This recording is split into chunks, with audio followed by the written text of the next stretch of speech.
ನಮಸ್ಕಾರ ರೀ. ಹೆಂಗಿದಿರಿ ಎಲ್ಲಾರು? ಇವತ್ತಿನ ಈ ವಿಶ್ಲೇಷಣೆ ಸ್ವಲ್ಪ ಸ್ಪೆಷಲ್ ರೀ. ಯಾಕಂದ್ರೆ ನಾವೆಲ್ಲ ಸೀತಾಮಾತೆ ಅಂದ್ರೆ ಸಾಕು, ಬರೀ ಕಷ್ಟಪಟ್ಟವಳು, ಕಣ್ಣೀರ್ ಹಾಕಿದವಳು ಅಂತಾನೆ ತಿಳ್ಕೊಂಡಿವಿ. ಆದ್ರೆ ಆಕಿ ಕತೆ ಅಷ್ಟೇನಾ? ಆ ಕಣ್ಣೀರಿನ ಆಚೆ ಒಂದು ದೊಡ್ಡ ಶಕ್ತಿ ಅಡಗಿದೇರಿ. ಬನ್ನಿ ಇವತ್ತು ಈ ವಿಷಯದ ಆಳಕ್ಕೆ ಇಳಿದು ನೋಡೋಣ. ಒಂದು ಕ್ಷಣ ಕಣ್ಣು ಮುಚ್ಚಿ ಯೋಚನೆ ಮಾಡ್ರಿ. ಸೀತೆ ಅಂತಕ್ಷಣ ನಮ್ಮ ಮನಸ್ಸಿಗೆ ಏನ್ ಬರುತ್ತೆ? ಹೆಚ್ಚಿನವರಿಗೆ ಇದೇ ಉತ್ತರಗಳು ಬಂದಿರ್ಬೋದು ಅಲ್ವಾ? ಕಷ್ಟ, ತ್ಯಾಗ, ಕಣ್ಣೀರು. ಆದ್ರೆ ಕೇಳ್ರಿ, ಸೀತೆಯ ಕಥೆ ಇಷ್ಟಕ್ಕೆ ಮುಗಿಯಂಗಿಲ್ಲ. ಆ ಕಣ್ಣೀರಿನ ಹಿಂದೆ ಒಂದು ಬೆಟ್ಟದಷ್ಟು ಶಕ್ತಿ ಅಡಗಿದೆರಿ. ಇವತ್ತು ನಾವು ಆ ಶಕ್ತಿಯನ್ನೇ ಹುಡ್ಕೋಣ. ಸರಿ, ಸೀತೆ ಕಥೆ ಸಾವಿರಾರು ವರ್ಷ ಹಳೇದು, ಇವತ್ತಿಗೆ ಯಾಕ್ಬೇಕು ಅಂತ ಅನಿಸ್ಬೋದು.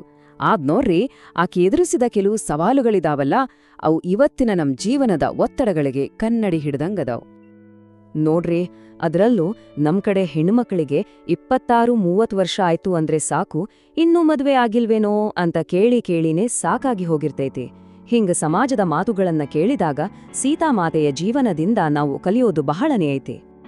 ಹೌದ್ರಿ, ಸೀತೆಯ ಬದುಕಿದೆಯಲ್ಲ, ಈ ಎಲ್ಲಾ ಸವಾಲುಗಳನ್ನ ಧೈರ್ಯದಿಂದ ಮತ್ತೆ ನಮ್ಮ ಘನತೆಯನ್ನ ಬಿಟ್ಕೊಡ್ದೆ ಹೆಂಗೆ ಎದುರಿಸ್ಬೇಕು ಅನ್ನೋದಕ್ಕೆ ಒಂದು ದೊಡ್ಡ ಪಾಠ. ಹಂಗಾದ್ರೆ ಸೀತೆಯ ಜೀವನದಿಂದ ನಾವು ಕಲಿಬೇಕಾದ 3 ಮುಖ್ಯ ಗುಣಗಳು ಯಾವಿವು? ಅವು 3 ತಾಳ್ಮೆ, ಸ್ವಾಭಿಮಾನ ಮತ್ತು ಹೊಂದಾಣಿಕೆ. ಬನ್ನಿ ಒಂದೊಂದಾಗಿ ಅದರ ಬಗ್ಗೆ ಮಾತಾಡೋಣ. ಮೊದಲನೇದು ತಾಳ್ಮೆ. ತಾಳ್ಮೆ ಅಂದ್ರೆ ಸುಮ್ಮನೆ ಕೂರೋದಲ್ಲ ರೀ. ಅಶೋಕವನದಾಗ ರಾಕ್ಷಸ್ಯರ ನಡುಗಿದ್ದಾಗೂ ಸೀತೆ ತನ್ನ ಭರವಸೆ ಕಳ್ಕೊಂಡಿರ್ಲಿಲ್ಲ. ಯಾಕಂದ್ರೆ ಆಕೆಗೆ ತನ್ನ ಮಾಲೆ ತನಗೆ ನಂಬಿಕೆ ಇತ್ತು. ತಾಳ್ಮೆ ಅಂದ್ರೆ ಅದೇ ರೀ, ನಮ್ಮ ಮಾಲೆ ನಾವೇ ನಂಬಿಕೆ ಇಟ್ಟು ಸರಿಯಾದ ಸಮಯಕ್ಕೆ ಕಾಯುವ ಶಕ್ತಿ. ಅವಸರ ಮಾಡಿ ತಪ್ಪು ನಿರ್ಧಾರ ತಕ್ಕೊಳ್ಳೋದನ್ನ ಇದು ತಪ್ಪಿಸುತ್ತೆ. ಆ ಕಷ್ಟದಾಗೂ ಆಕೆ ಭರವಸೆ ಕಳ್ಕೊಂಡಿರ್ಲಿಲ್ಲ ಅಂದ್ರೆ ನಾವು ನಮ್ಮ ಮಾಲೆ ಇಟ್ಟಿರೋ ನಂಬಿಕೆನ ಯಾಕೆ ಕಳ್ಕೋಬೇಕು ಅಲ್ವಾ? ಎರಡನೇದು, ಇದು ಬಹಳ ಮುಖ್ಯ ರೀ, ಸ್ವಾಭಿಮಾನ. ಸೀತೆ ರಾಮನನ್ನ ಜೀವಕ್ಕಿಂತ ಹೆಚ್ಚಾಗಿ ಪ್ರೀತಿಸಿದ್ಲು, ಹೌದು. ಆದ್ರೆ ಯಾವಾಗ ತನ್ನ ಚಾರಿತ್ರ್ಯದ ಪ್ರಶ್ನೆ ಬಂತೋ ಆವಾಗ ಅಗ್ನಿ ಪರೀಕ್ಷೆಗೂ ಸಿದ್ಧ ಆದ್ಲು. ಕೊನೆಗೆ ಭೂಮಿ ತಾಯಿ ಮಡಿಲಿಗೆ ಹೋದ್ರೂ ಕೂಡ ತಲೆ ಬಗ್ಗಿಸಿಲ್ಲ. ಜೀವನದಾಗ ಎಷ್ಟೇ ಕಷ್ಟ ಬರ್ಲಿ, ನಮ್ಮ ಮೌಲ್ಯಗಳನ್ನ, ನಮ್ಮ ಸ್ವಾಭಿಮಾನವನ್ನ ನಾವು ಬಿಟ್ಟು ಕೊಡಬಾರ್ದು. ನಾವು ನಮ್ಮನ್ನ ಗೌರವಿಸಿದ್ರೆ ಜಗತ್ತು ತಾನಾಗೆ ಗೌರವ ಕೊಡುತ್ತೈತೆ. ಮೂರನೇದು, ಹೊಂದಾಣಿಕೆ. ನೋಡ್ರಿ, ಅರಮನೆಯಾಗ ಬೆಳೆದ ರಾಜಕುಮಾರಿ ಸೀತೆ ಗಂಡನ್ ಜೊತೆ ಕಾಡಿಗೆ ಹೋಗ್ಬೇಕಾದ್ರೂ ಒಂಚೂರು ಹಿಂದೆ ಮುಂದೆ ನೋಡ್ಲಿಲ್ಲ. ಯಾಕೆ? ಪರಿಸ್ಥಿತಿ ಹೆಂಗ್ ಬರ್ತೈತೋ ಹಂಗೆ ಅದನ್ನ ಎದುರಿಸೋ ಧೈರ್ಯ ಆಕಿಗಿತ್ತು. ಸುಖ ಬಂದಾಗ ಹಿಗ್ಗಬಾರ್ದು, ಕಷ್ಟ ಬಂದಾಗ ಕುಗ್ಬಾರ್ದು. ಯಾವ ಪರಿಸ್ಥಿತಿ ಬಂದ್ರೂ ನಾನು ಬದುಕಬಲ್ಲೆ ಅನ್ನೋ ಛಲ ಇರ್ಬೇಕು. ಇದನ್ನ ನಾವು ಸೀತೆಯಿಂದ ಕಲಿಬೇಕು. ಸರಿ, ಈಗ ಇನ್ನೊಂದು ಮುಖ್ಯವಾದ ಪ್ರಶ್ನೆಗೆ ಬರೋಣ. ಇವತ್ತಿನ ಈ ಮಾಡರ್ನ್ ಜೀವನದಲ್ಲಿ ನಮ್ಮ ಸಂಸ್ಕೃತಿಯ ಬೇರುಗಳನ್ನ ಹಿಡಿದಿಟ್ಕೊಳ್ಳೋದು ಹೆಂಗೆ? ಬಹಳ ಮಂದಿಗೆ ಈ ಪ್ರಶ್ನೆ ಕಾಡ್ತೈತಿ. ನಾವು ಮಾಡರ್ನ್ ಆಗಿರ್ಬಾರ್ದೇನ್ರಿ? ಸಂಪ್ರದಾಯ ಅಂತ ಹಳೆ ಕಾಲದ್ದಂಗೆ ಇರ್ಬೇಕೇನ್ರಿ ಅಂತ. ಇದಕ್ಕೂ ಉತ್ತರ ಸೀತಾಮಾತೆಯ ಜೀವನದಾಗೈತಿ. ಖರೆ ಹೇಳ್ಬೇಕಂದ್ರೆ ಮಾಡ್ರನ್ ಆಗೋದು ಅಂದ್ರೆ ಬರೀ ನಮ್ ಬಟ್ಟೆ ಬದಲಾಯಿಸೋದು, ಮಾತು ಬದಲಾಯಿಸೋದು ಅಷ್ಟೇ ಅಲ್ಲ. ನಿಜವಾದ ಆಧುನಿಕತೆ ಇರೋದು ನಮ್ಮ ಆಲೋಚನೆಗಳಲ್ಲಿ, ನಮ್ಮ ವಿಚಾರಗಳಲ್ಲಿ. ನಿಮಗೊತ್ತಾ, ಸೀತೆ ಕೂಡ ಆ ಕಾಲದಾಗ ಬಹಳ ಓದಿದ್ಲು.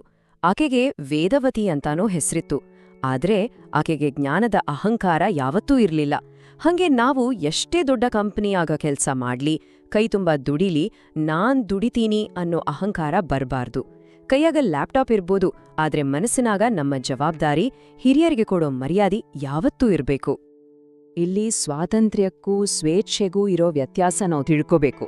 ಸೀತೆ ತನ್ನ ಗಂಡನ್ ಜೊತೆ ಕಾಡಿಗೆ ಹೋಗೋ ನಿರ್ಧಾರ ತಗೊಂಡ್ಲು ನೋಡಿ, ಅದು ಆಕೆಯ ಸ್ವಾತಂತ್ರ್ಯ. ಆದ್ರೆ ಆಕೆ ಯಾವತ್ತೂ ಮರ್ಯಾದೆಯ ಗೆರೆ ದಾಟ್ಲಿಲ್ಲ. ಜೀನ್ಸ್ ಪ್ಯಾಂಟ್ ಹಾಕೋದು, ಕಾರ್ ಓಡ್ಸೋದು ಅದೆಲ್ಲ ನಮ್ಮ ಸ್ವಾತಂತ್ರ್ಯ.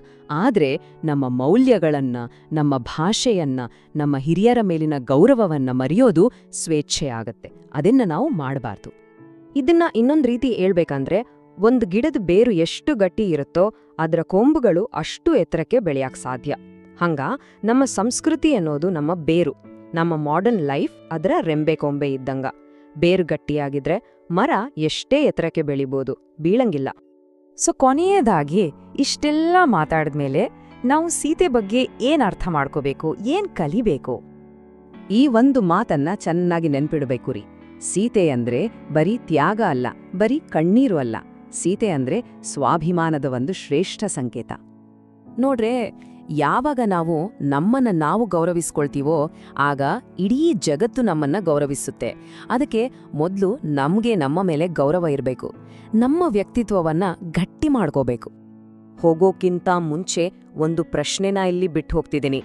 ಪ್ರತಿಯೊಬ್ಬರ ವ್ಯಕ್ತಿತ್ವಕ್ಕೂ ಒಂದು ಬೇರಿರುತ್ತೆ, ನಮ್ಮನ್ನ ಗಟ್ಟಿಯಾಗಿ ನಿಲ್ಲಿಸೋ ಬೇರು. ಹಾಗಿದ್ರೆ ನಮ್ಮ ವ್ಯಕ್ತಿತ್ವದ ಆ ಬೇರ್ ಯಾವುದು? ಸ್ವಲ್ಪ ಯೋಚನೆ ಮಾಡೋಣ. ಮುಂದಿನ ವಿಶ್ಲೇಷಣೆಯಲ್ಲಿ ಮತ್ತೆ ಸಿಗೋಣ. ನಮಸ್ಕಾರ ರೀ. ವಿಡಿಯೋ ಇಷ್ಟ ಆದರೆ ಲೈಕ್ ಮಾಡಿ ಹಾಗೂ ನಮ್ಮ ಚಾನೆಲ್ಗೆ ಸಬ್ಸ್ಕ್ರೈಬ್ ಮಾಡಿ. ಧನ್ಯವಾದಗಳು.